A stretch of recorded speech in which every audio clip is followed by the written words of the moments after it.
The wedding dress felt like a beautiful prison. Amara stared at her reflection in the ornate mirror, her dark eyes reflecting none of the joy that should have sparkled there on her wedding day. The ivory silk clung to her curves perfectly, the intricate beadwork catching the afternoon light. But all she could see were the chains of expectation that bound her to this moment. "You look radiant, Beta," her mother whispered, adjusting the delicate veil with trembling fingers. "This is the best decision for our family. Kyle comes from such a good family, and his architecture firm is thriving. You'll want for nothing." Nothing except choice, Amara thought bitterly, but she held her tongue. The past 3 months had been filled with these conversations.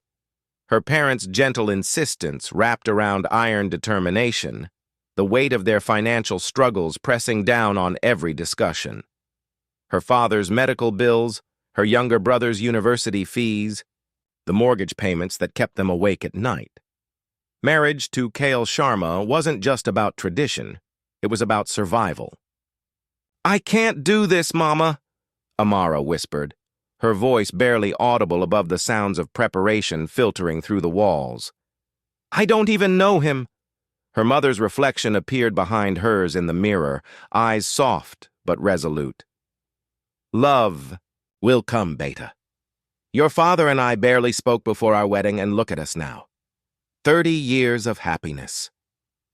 But Amara had wanted something different. At 24, she had carved out her own small independence as a primary school teacher, had dreams of traveling, of writing the novel that lived in fragments in her desk drawer.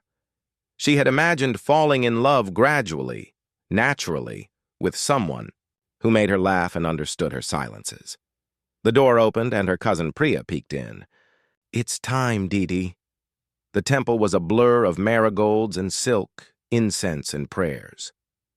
Amara moved through the rituals like a sleepwalker, her hands going through the motions while her heart hammered against her ribs. She caught glimpses of Kale across the sacred fire, tall, broad-shouldered, with kind eyes behind wire-rimmed glasses. He looked as uncomfortable as she felt, his jaw tight beneath his neatly trimmed beard. Their eyes met during the 7 circles around the fire, each step binding them together with promises neither had chosen to make. His gaze was apologetic, almost sad, as if he too understood the weight of expectation that had brought them here.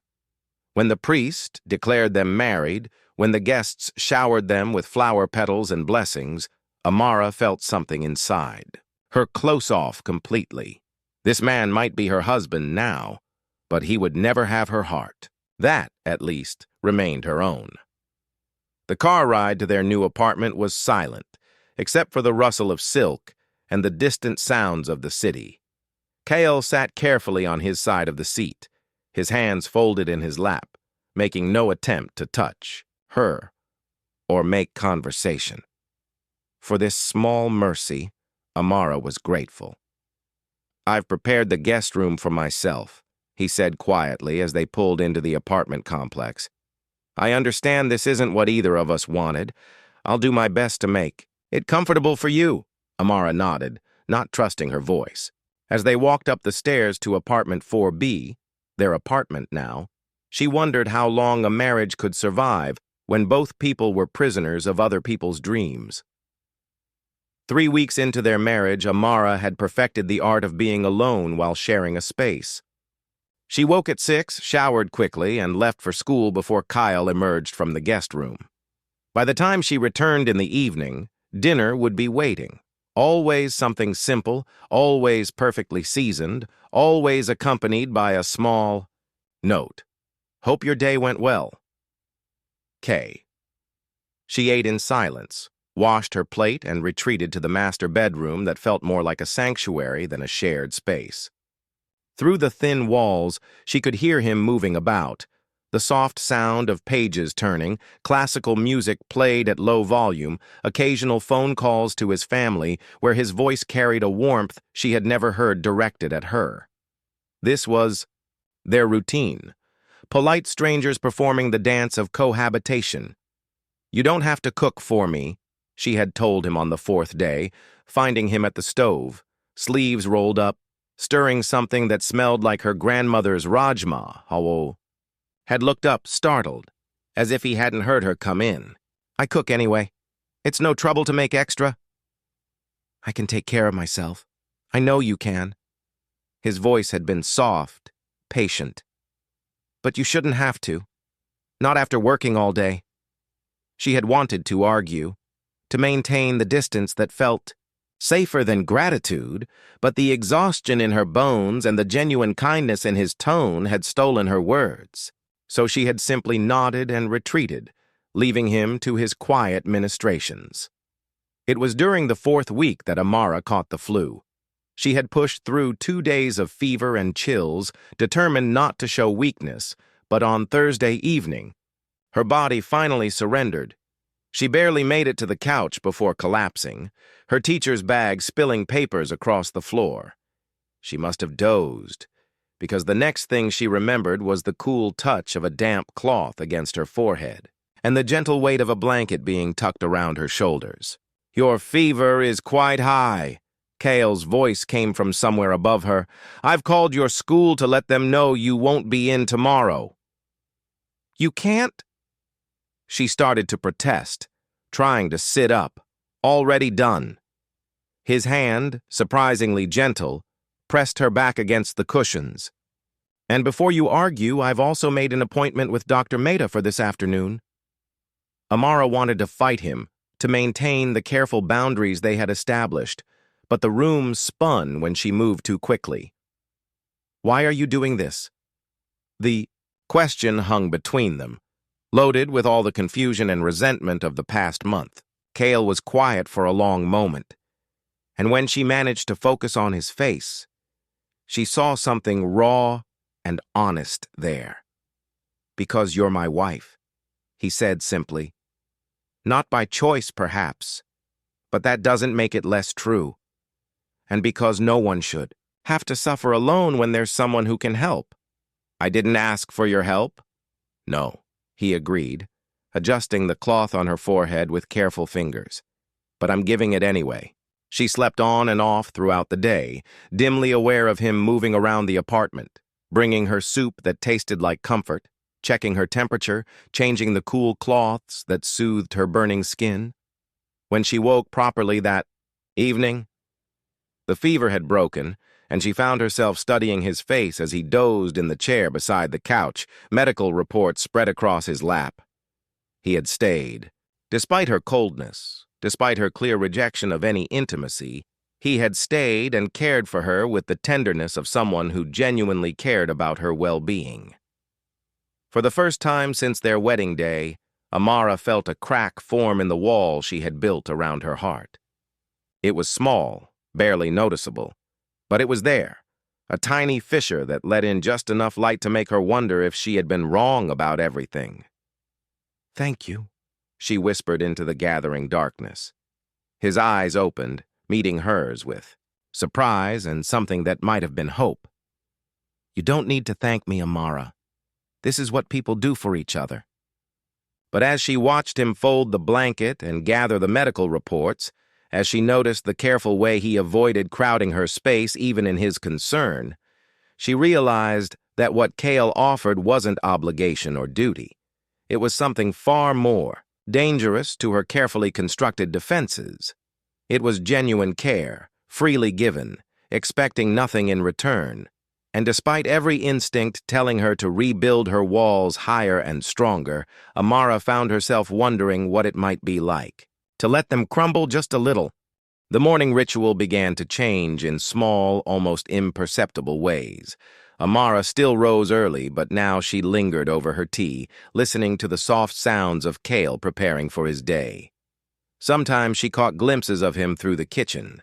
Doorway, hair slightly mussed from sleep, reading something on his tablet while his coffee cooled, unconsciously humming melodies she didn't recognize. He had a beautiful voice. It was a Thursday evening when her sister-in-law, Kavya, came to visit, unannounced and armed with judgment. I don't understand why you're still sleeping in separate rooms, Kavya declared, settling herself on the sofa with the authority of someone who believed her opinion mattered. People are starting to talk, Amara. It's been 2 months. Amara gripped her teacup tighter, feeling heat rise in her cheeks. What people do in their own home is their business, not when it reflects on the family's reputation. Kavya's voice carried the sharp edge of someone who had never been denied anything. Kyle is a good catch. Half the girls in our community were hoping their parents would arrange something with his family. You should be grateful. Grateful? The word came out sharper than Amara intended. Grateful that you landed such a successful husband despite your circumstances. I mean, your father's debts, your family's financial situation. That's enough. Kyle's voice cut through Kavya's words like a blade. Amara turned to see him, standing in the doorway, his face calm but his eyes blazing with quiet fury. I think you should leave, Kavya. Bye, I'm only trying to help. By insulting my wife? He moved into the room with deliberate calm, but Amara could see the tension in his shoulders. By suggesting that I somehow did her a favor by marrying her? I think you've misunderstood something fundamental here. Kavya blinked, clearly taken aback by his tone. I didn't mean... You meant exactly what you said. Kale's voice remained level, but there was steel beneath the silk. Let me be clear. I am the fortunate one in this marriage. Amara is intelligent, kind, and stronger than you'll ever understand. If anyone received a favor, it was me.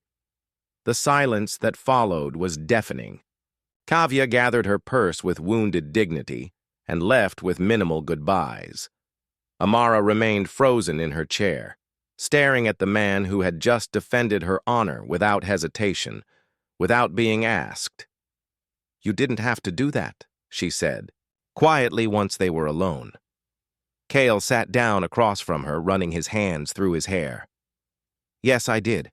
What she said was unacceptable. But she's your family. So are you. The words hung between them, simple and profound. At least you're supposed to be. That night, for the first time since their wedding, Amara knocked on the guest room door. Come in, Kale's voice called. She found him propped against the headboard, reading. He wore simple cotton pajamas that made him look younger, more approachable. The bedside lamp cast warm light across the small room, and she noticed he had made it comfortable despite its temporary nature. A few books stacked on the nightstand, a small framed photo of what looked like his parents. I wanted to apologize, she said, hovering near the doorway, for Kavya's behavior. You're not responsible for other people's words, Amara. But I am responsible for my own. She took a tentative step into the room. I've been unfair to you, cold. You've done nothing but try to make this situation bearable, and I've repaid that with resentment. Kale closed his book, giving her his full attention. You don't owe me anything. Neither of us chose this. No, but we're here anyway. She sat carefully on the edge of the bed, maintaining distance but closing some of the gap that had defined their relationship. I keep thinking about what you said to Kavya, about being fortunate. I meant it. But why? You could have married anyone, someone who wanted this, who would have welcomed you instead of treating you like an intruder. Kale was quiet for a long moment, considering his words. Do you know why I agreed to this arrangement? Amara shook her head. Because I saw your photo, and you looked sad. Not in the picture itself. You were smiling. But there was something in your eyes that I recognized. He set his book aside completely. I've spent most of my adult life doing what was expected of me. Good grades, stable career, respectful son, but I've never felt like I was living my own life. And you thought marrying a stranger would change that? A small smile tugged at his lips. I thought maybe two people trapped in the same cage might find a way to make it feel less like a prison. The metaphor hit closer to home than Amara had expected. She found herself studying his face, really looking at him for perhaps the first time since their wedding. He had kind eyes, she realized, and laugh lines that suggested he smiled often, even if she had never been the recipient of those smiles. "What did you want to be?" she asked suddenly. "Before you became what everyone expected." "A musician." The answer came without hesitation. "Classical piano, maybe some composition. Completely impractical, according to my parents." "Do you still play?" "Sometimes. Late at night when I think you're asleep." He looked almost embarrassed. "There's an old keyboard in the study. I hope the sound doesn't disturb you." It doesn't. In fact, Amara had often fallen asleep to the soft melody drifting through the walls, though she had never let herself acknowledge how much she enjoyed it. "Will you play something for me sometime?" The surprise on his face was so genuine, so hopeful, that Amara felt another crack form in her carefully constructed walls. "I'd like that very much," he said softly. As she rose to leave, their eyes met and held. For just a moment, the space between them felt charged with possibility, with the recognition that perhaps they were more alike than either had realized. "Good night, Cale," she said, and for the first time, his name felt natural on her lips. "Good night, Amara." Walking back to her room, she caught herself almost smiling and realized with a start that the expression felt foreign on her face, at least when it came to thoughts of her husband. But as she settled into bed, listening to the familiar sounds of him moving about the apartment, she found that the smile lingered. Maybe Kavya had been right about one thing. People were starting to talk.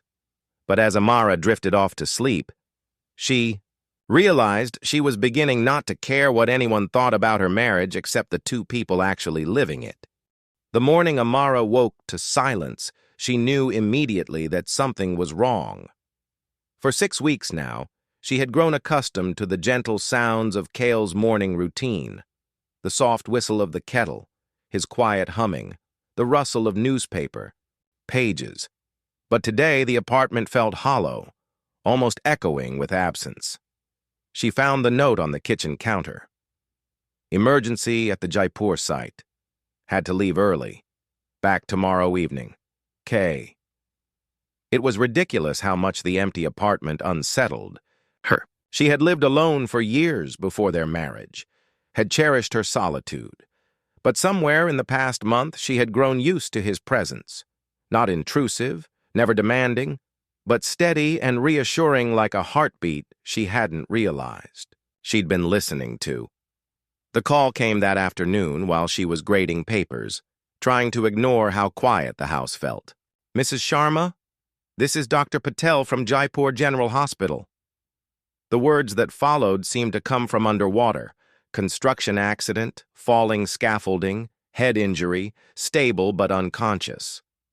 Amara heard herself asking about visiting hours, about his condition, about whether he was alone, but her mind felt disconnected from her body. The 3-hour train journey to Jaipur was a blur of worried thoughts and sudden stark realizations.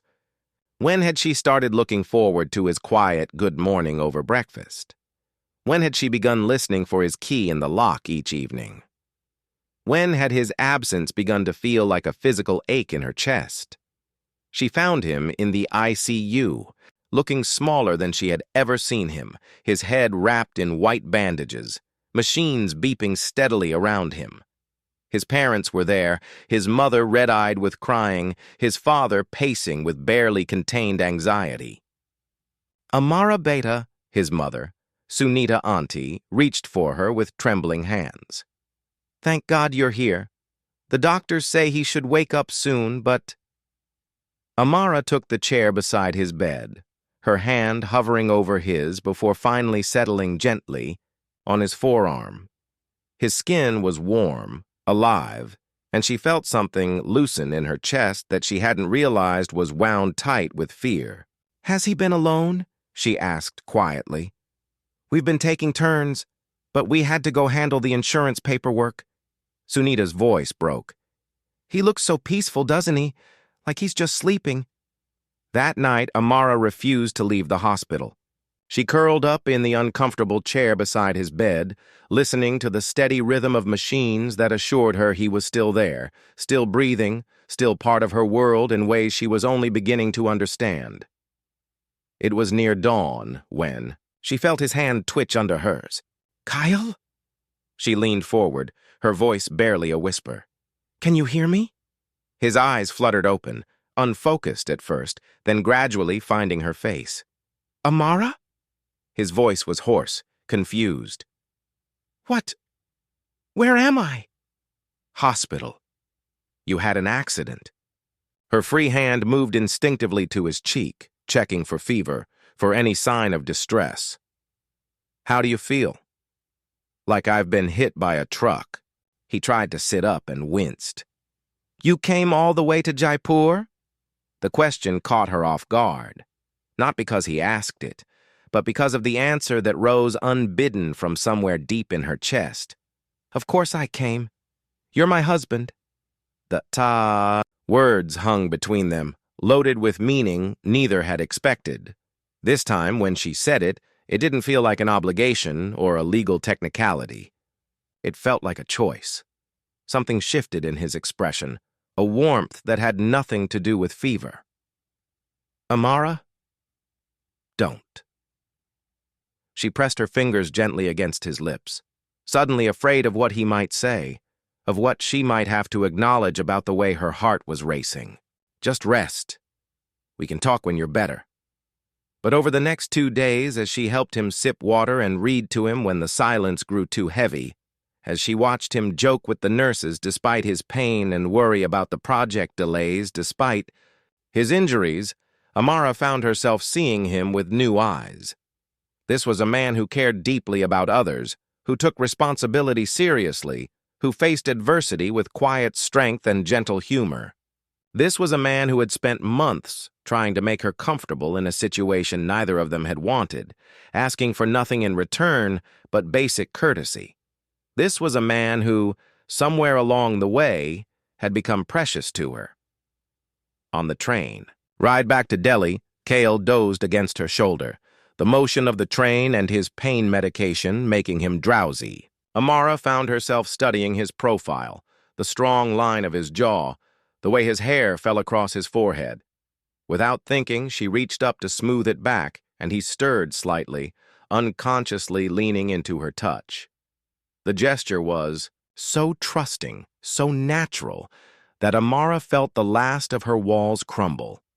She was falling in love with her husband. That evening, as she helped him settle into the master bedroom, she had insisted, despite his protests, that he needed the more comfortable bed while recovering. Their hands brushed as she handed him his medication. The contact was brief, innocent, but it sent electricity up her arm. From the way his breathing changed, she knew he felt it too. "Amara," he said quietly, his eyes searching her face. "Something's changed." She could have denied it, could have rebuilt her walls and retreated to safe emotional territory. Instead, she found herself stepping closer, her hand coming up to rest against his chest, feeling the steady beat of his heart beneath her palm. "Yes," she whispered. "It has." When he leaned down to kiss her, it felt like the most natural thing in the world. His lips were warm and gentle, questioning rather than demanding, and when she kissed him back, she felt like she was finally coming home to herself. "I never expected this," she murmured against his mouth. Neither did I. His forehead rested against hers, his hands gentle on her waist. "But I'm grateful for it. For you." That night, for the first time since their wedding, Amara fell asleep. In her husband's arms, listening to the steady rhythm of his breathing and marveling at how right it felt to be exactly where she was.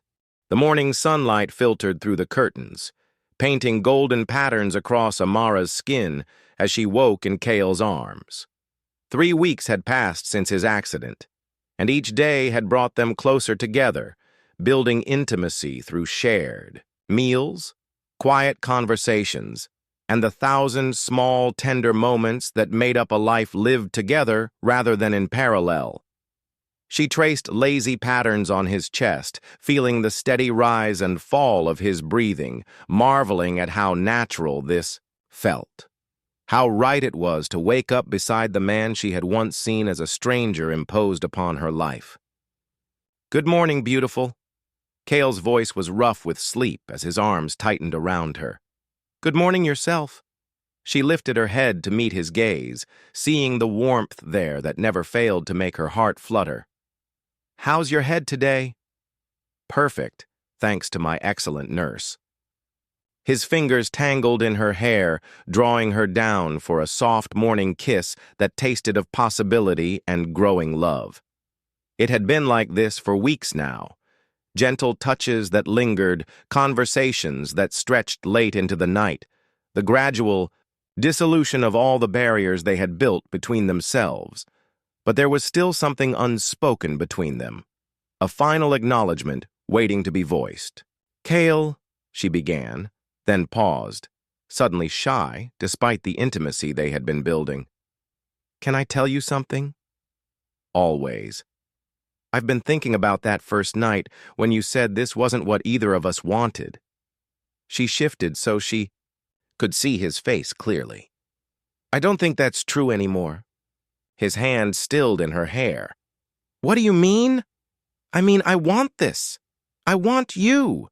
The words came out in a rush, as if saying them quickly would make them less terrifying. "Not because our families arranged it, not because it's expected, but because somewhere along the way, you became the person I choose. Every day, I choose you." The smile that spread across his features was radiant, transforming his entire face. "Amara, I know it's complicated," she continued, needing to get all the words out. "We started this marriage as strangers, as prisoners of other people's decisions. But I don't feel trapped anymore. I feel free. Free to love you the way you deserve to be loved." Instead of answering with words, Cale rolled them over until she was beneath him, his weight settling over her with delicious heat. "I have loved you for months," he said, his voice rough with emotion. "Watched you gradually open up.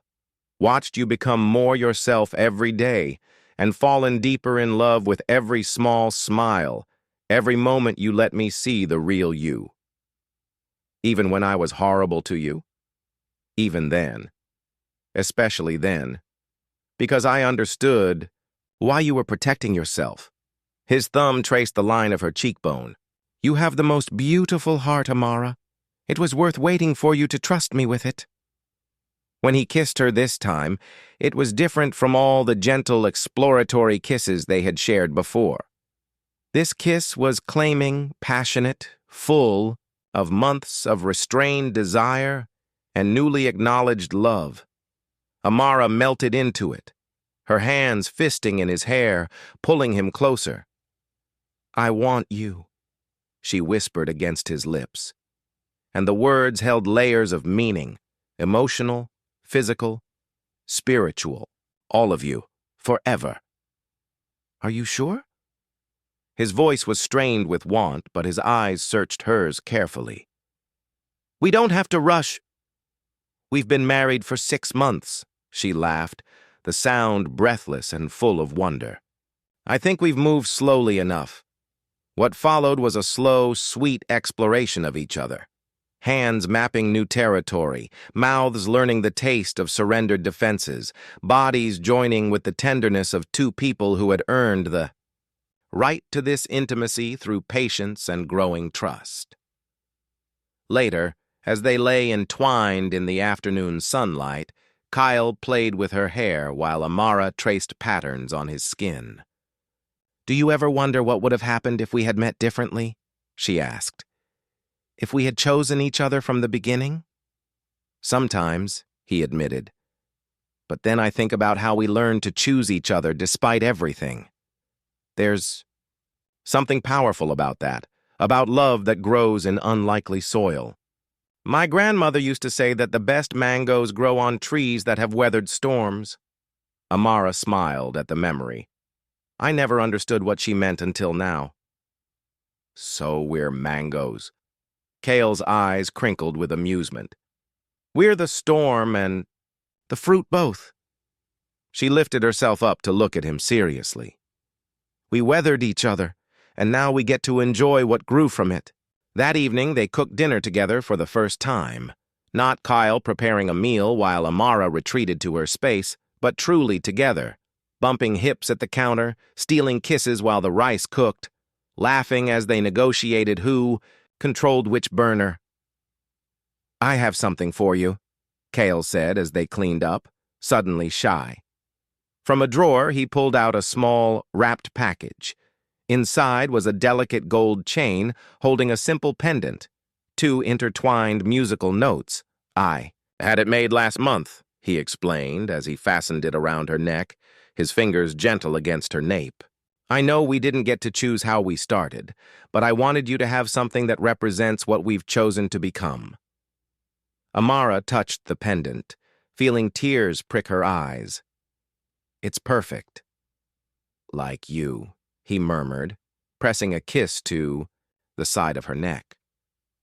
Like us. That night, as they prepared for bed together, sharing the bathroom sink, Kale humming softly while he brushed his teeth, Amara braiding her hair in the mirror beside him, she marveled at how domestic and right it all felt. No regrets? Kale asked as they settled into bed, pulling her close against his side. Amara thought about the question seriously. 6 months ago, she would have listed 100 regrets about this marriage. Now, looking at the man who had become her partner, in every sense of the word, she could find only gratitude. None, she said firmly. Well, maybe one. He tensed slightly. What's that? I regret how long it took me to see what was right in front of me. She tilted her head up to kiss his jaw.